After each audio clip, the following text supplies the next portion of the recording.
To the same system now being planned. Horizon filmed him at the World's Fair in New York.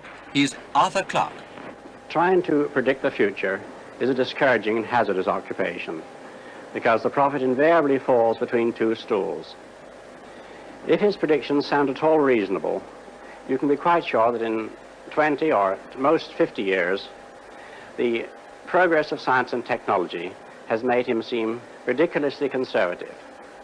On the other hand, if by some miracle a prophet could describe the future exactly as it was going to take place, his predictions would sound so absurd, so far-fetched, that everybody would laugh him to scorn. This has proved to be true in the past, and it will undoubtedly be true, even more so, of the century to come. The only thing we can be sure of about the future is that it will be absolutely fantastic. So, if what I say now seems to you to be very reasonable, then I'll have failed completely. Only if what I tell you appears absolutely unbelievable have we any chance of visualizing the future as it really will happen.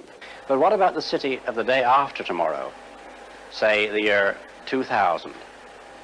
I think it will be completely different. In fact, it may not even exist at all. Oh, I'm not thinking of the atom bomb and the next Stone Age.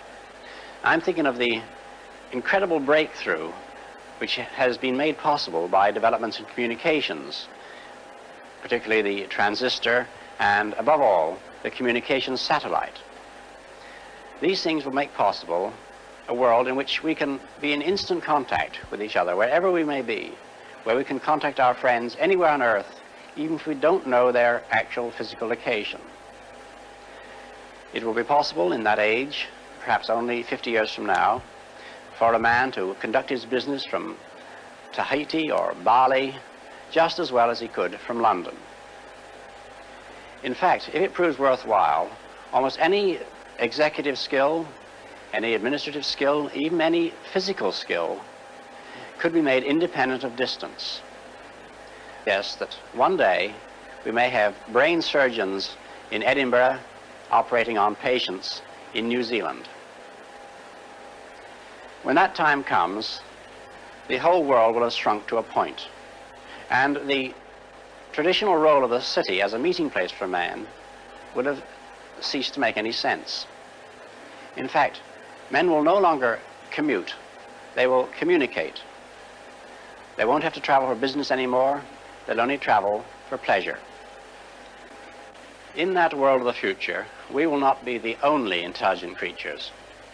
One of the coming techniques will be what we might call bioengineering, the development of intelligent and useful servants among the other animals on this planet. However, the most intelligent inhabitants of that future world won't be men or monkeys. They'll be machines, the remote descendants of today's computers. Now, the present-day electronic brains are complete morons, but this will not be true in another generation. They will start to think, and eventually they will completely outthink their makers. Is this depressing? I don't see why it should be. We superseded the Cro-Magnon and Neanderthal men, and we presume we're an improvement. I think we should regard it as a privilege to be stepping stones to higher things.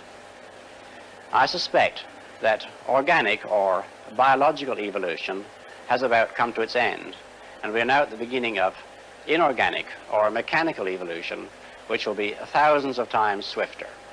But even if the future does belong to the robots, our bodies and our brains still have immense untapped potentialities.